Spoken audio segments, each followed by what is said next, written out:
Алладан басқа жоқ тәңір Мұхаммед оның елшісі.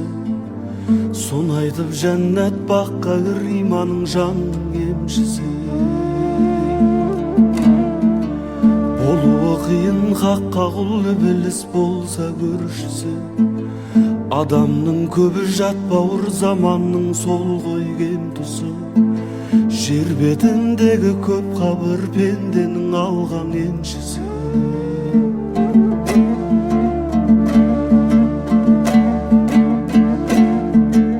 Құлдың да құлдан несі артық, нәпсісін түгел тиз артық.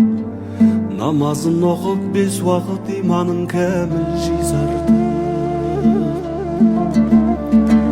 Қиямет күні құлым деп Алланың өзі сүйс артық. Жәннатта ғұмыр кешерсің, көңліңде сонда күй шалқы.